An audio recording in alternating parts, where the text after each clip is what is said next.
Hey everybody, it's the Mad Master here. I'm doing another video today in this series called Albums That Changed My Life.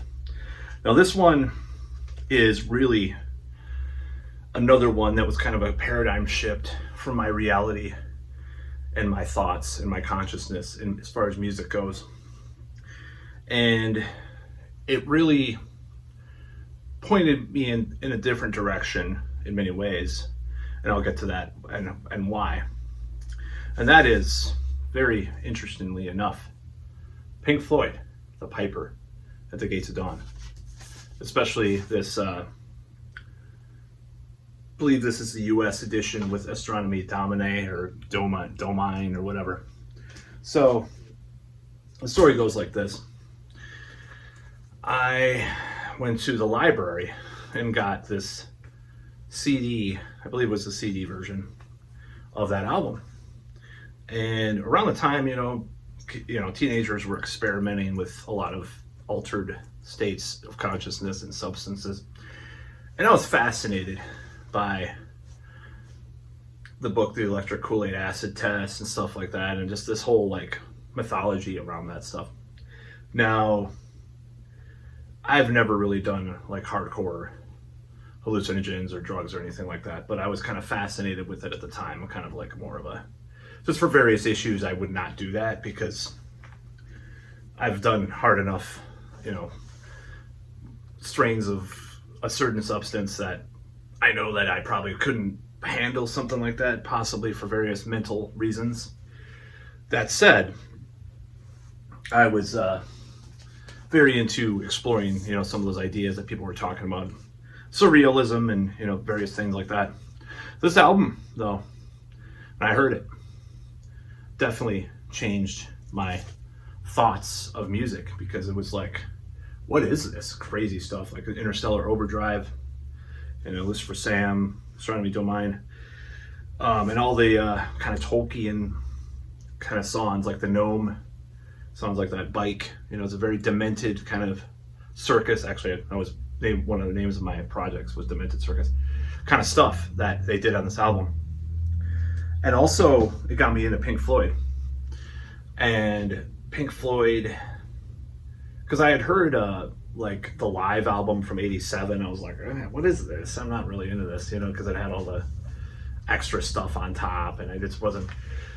But then it got me into more, I got more into Pink Floyd stuff, and then I heard about this thing called prog rock because they were kind of sort of adjacent to that, or some people consider them prog rock. It's got Animals and Wish You Were Here, Dark Side of the Moon, Metal, albums like that. So really, that really was a launch of a lot of that stuff. Was this album? And it got a rush, and it didn't help that help. It didn't hurt that a relative's boyfriend was into Rush too. So I got to hear some of those albums, and it kind of catapulted me towards that side of music. So I kind of got that to blame for that. But yeah, at the time, especially, it just, I listened to it, I'm just it takes me to another world, this kind of stuff.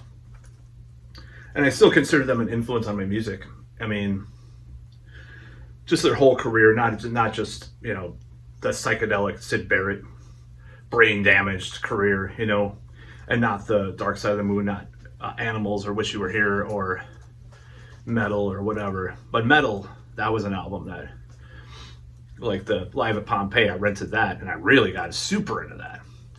And that was even more of a catalyst to buy delay pedals and play guitar with delay and stuff. And I even got this pedal that has all these different kinds of delays.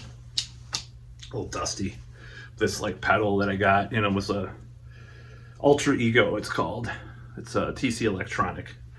It has a lot of those types of delay, Echoplex and stuff like that. So I really got into that sort of vibe and atmosphere. And I don't consider it necessarily drug induced. I just consider it this dreamy, surreal type of thing in your mind that you can go to, this esoteric, dare I say, thing you can go into your brain. It doesn't necessarily need chemicals to do it.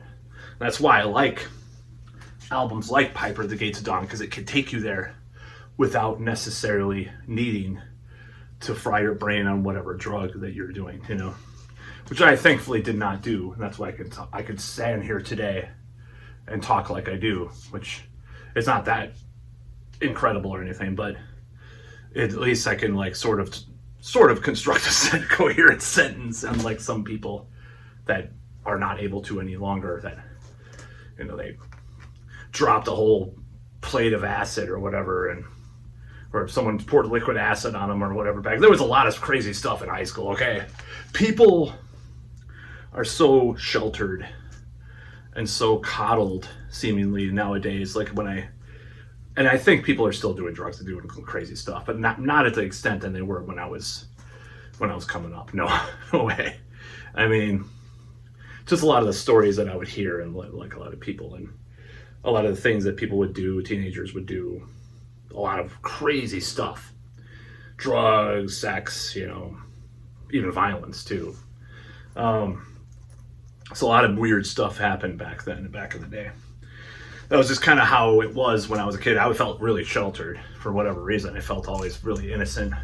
But I really got into that album and that kind of era of music. Frank Zappa's Freak Out. He didn't do drugs, but it's kind of a psychedelic album, He just smoked cigarettes and drank coffee, and he died from smoking, maybe partly smoking too many cigarettes too. I mean, but, just had this different type of consciousness to it, and I love it, and that's what got me into that. And then it led me to prog, led me to space rock, led me to using a lot of delay on the guitar solos, It did. I mean, that's just David Gilmour and Syd Barrett. I mean, goddamn. And then obviously George Lynch did that too, but like, it's just George Lynch did that. George Lynch. Yeah, he did that. He did that too. But anyways, that was the whole thing. Was this kind of adventurous type of music. It was like, metal's great, and I later got into Genesis a lot, Genesis 70s stuff. That was a little bit later. And then my favorite, ironically, of Genesis is probably Trick of the Tail, which is Phil Collins' first vocal outing on, full time in Genesis. And it took a little getting used to. It's like, no reply at all. Wait, no, it's Trick of the Tail. It took a little time to get used to Peter Gabriel too. There's some YouTuber that just talked about that. Like, it is weird to hear like some of those pop songs and then go back and listen to some of that Genesis stuff. It's like, what? Because you hear the identifiable voice, and then it's just weird. Now, there was a guy that actually insulted this album, and may he be forever shamed for it. Once said, "It sounds like the Monkees on acid," like, whatever, dude. This is awesome stuff, dude. And the Monkees the Monkees aren't bad anyways. Like, Head, it's a good album. They're not that bad. Who cares? But at the time, they were seen as like this cheesy band from the 60s. Ugh. I mean, the Monkees. I mean, not Pink Floyd, but the Pink Floyd. Got David Bowie's career started. He's very influenced by this era. Very influenced by the adventurous spirit of that band. Improvisation, I mean, I know David Bowie doesn't do too much of that, but just a lot of the stuff, a lot of his early stuff has that kind of folksy, kind of pastoral vibe of some of the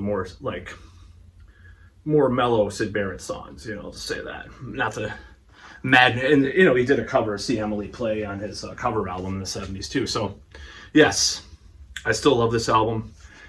I don't like it as much as when I was 16, but I still love it. I still think it's great, and I love the cover, and I love the songs, I love this edition. I don't think I would have gotten into them if it didn't have Astronomy Domain, because Voivod did a cover of that, and I heard that first. And I was like, whoa, what's that? And then that's how I got into it, because I was like, oh, Voivod did a cover of that. And Voivod didn't change my life per se, because I would say it was kind of more circular kind of thing, because I got into the prog stuff. Then I got more into Voivod, but I was already into Voivod. I don't know if it makes any sense. But that was kind of the impetus for everything, pretty much, because of Voivod being prog, and me playing prog metal in some of my projects and stuff, or some semblance of that. So yeah, it was a big deal. So that's about all.